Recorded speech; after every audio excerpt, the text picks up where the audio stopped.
dukung terus channel Ketapang TV Jurnal dengan cara like, comment, subscribe, dan jangan lupa aktifin lonceng notifikasinya.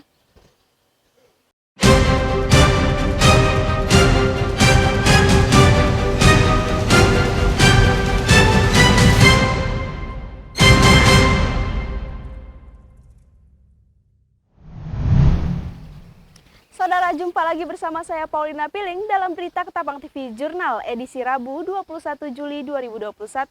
Berbagai informasi menarik di seputaran Kabupaten Ketapang dan sekitarnya akan kami suguhkan untuk Anda. Inilah dia Ketapang TV Jurnal selengkapnya.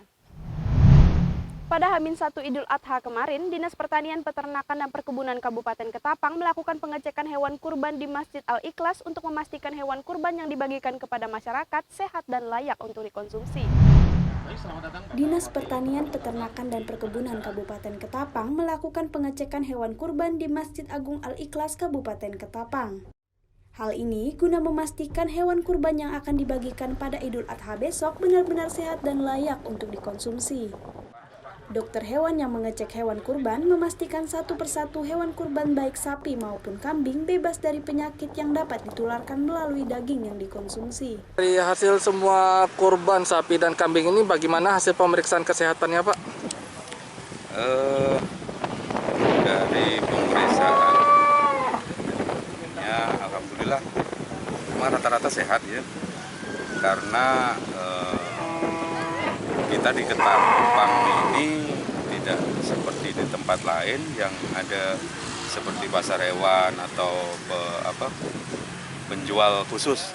Jadi rata-rata untuk kurban itu dia membeli dari peternak langsung yang ada di sekitar Kabupaten Ketapang ini, dan ada juga beberapa yang sudah menyiapkan jauh hari sebelumnya untuk dipelihara ke peternak, sehingga pada saat pas hari kurban ini mereka ambil untuk dijadikan kurban.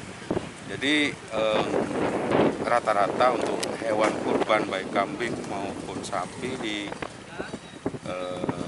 khususnya di Masjid Al-Ikhlas ini rata-rata menurut hasil pengamatan kami dan pemeriksaan kami rata-rata dalam kondisi sehat dan tidak menunjukkan gejala penyakit yang serius. Berarti kurban-kurban ini layak untuk dikorbankan besok, Pak? Insya Allah layak semuanya.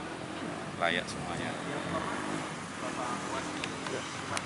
Harapannya agar pemberian hewan kurban kepada masyarakat ini dapat bermanfaat bagi jasmani dan rohani. Dari Kabupaten Ketapang, Dita Oktari Mauludea, Uti Pratama Yuda mewartakan untuk Ketapang TV Jurnal. Sesosok mayat laki-laki tanpa identitas ditemukan warga di Jalan Alteri Supadio, kilometer 16, Kabupaten Kuburaya, Senin 19 Juli 2021. Mayat tanpa identitas ini ditemukan warga saat hendak melakukan pengukuran tanah. Penemuan mayat laki-laki tanpa identitas pertama kali ditemukan warga sekitar pukul 13.00 waktu Indonesia bagian Barat di Jalan Alteri Supadio, Pontianak, Kabupaten Kuburaya pada Senin 19 Juli 2021. Mayat tanpa identitas ditemukan pertama kali saat warga hendak melakukan pengukuran tanah dengan kondisi yang sudah membusuk. Atas peristiwa tersebut, Satreskrim Polres Kuburaya langsung turun ke lokasi untuk mengevakuasi korban. Dari hasil identifikasi sementara, mayat diketahui berjenis kelamin laki-laki dengan tinggi badan sekitar 160 cm. Baju lengan panjang di tubuh korban, sendal jepit, dan obat sakit kepala di sekitar kejadian. Terima kasih. Pada hari ini sekitar pukul 1 kami dari Satreskrim Polres Kuburaya telah menerima laporan penemuan mayat berjenis kelamin laki-laki, tinggi badan kira-kira 150 cm. TKP penemuan mayat tersebut adalah di Jalan Arteri Supadio, masuk ke dalam semak-semak. Pada waktu itu masyarakat sedang melakukan pengukuran tanah, kemudian tercium bau busuk. Setelah didekati ternyata ada sesosok mayat. Selanjutnya masyarakat melaporkan ke kami dan kita tindak lanjuti dengan melakukan olah TKP terhadap mayat tersebut. Di TKP kita temukan sosok mayat tanpa identitas dan tanpa mengenakan baju dengan tinggi badan sekitar 160 cm. Kemudian kita temukan obat sakit kepala yang sudah habis, baju lengan panjang warna oranye dan sendal jepit warna hitam oranye. Selanjutnya terhadap mayat tersebut kita bawa ke Darso untuk kita lakukan otopsi dan pemeriksaan lebih lanjut. Kami himbau kepada warga masyarakat yang merasa kehilangan keluarganya yang ciri-cirinya mendekati korban, silakan melapor ke kantor polisi terdekat. Guna identifikasi lebih lanjut identitas mayat korban, polisi langsung membawa mayat ke Rumah Sakit Umum RS Sudarso, Pontianak. Pihak polisi meminta warga melapor apabila merasa ada pihak keluarga mereka yang hilang. Dari Kabupaten Kuburaya, Dita Oktari Mauludea, M. Amarudin mewartakan untuk Ketapang TV Jurnal. Memasuki hari ke-6 pasca tenggelamnya 18 kapal di wilayah perairan Kalimantan Barat, masih terus dilakukan pencarian.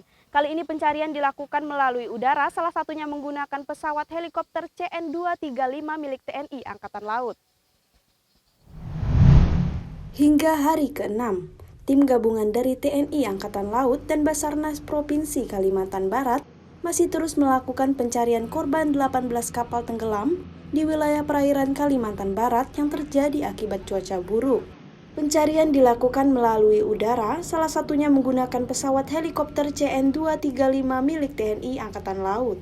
Pencarian dilakukan dengan memperluas area perairan dengan radius jarak tempuh kurang lebih 3.300 nautical meter dan dibagi dalam 6 lajur, yakni utara dan selatan, dengan masing-masing jarak lajur mencapai 10 nautical meter.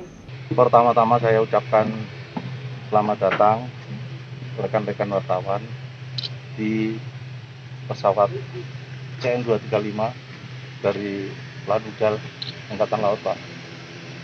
Kita melaksanakan pemantauan dari udara, ya, cukup rumit kan. Nah, untuk itu ada beberapa peralatan yang dapat mempermudah untuk kita. Nah, untuk operasi kali ini jadi merupakan operasi lanjutan yang dilaksanakan kemarin dengan memanjangkan area radius yang kita tempuh pada hari ini yaitu kurang lebih 3.300 nautical mile. Nah, kemudian kita bagi tadi 6 lajur yang mengarah utara selatan. Jarak-jarak masing lajur itu adalah 10 nautical mile. Jadi tadi untuk ke arah baratnya juga sudah mencapai cukup jauh. Hasil sementara ini nanti karena dalam operasi ini kita gabungan ya di bawah kendali Kakansar Pontianak ini, jadi nanti dari pihak pesawat ini hasilnya akan menyerahkan kepada Kakansar.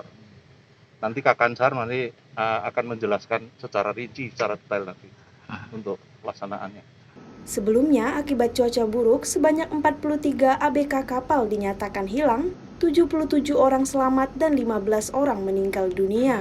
Gelombang tinggi yang terjadi di perairan wilayah Kalimantan Barat pada Selasa malam 13 Juli hingga Rabu pagi 14 Juli 2021 menyebabkan 18 kapal nelayan tenggelam. Dari Kota Pontianak, M. Amarudin, Paulina Piling melaporkan untuk Ketapang TV Jurnal. Demikianlah berita Ketapang TV Jurnal terkini hari ini. Saya Paulina Piling beserta seluruh tim redaksi yang bertugas pada hari ini pamit undur diri. Terima kasih dan sampai jumpa.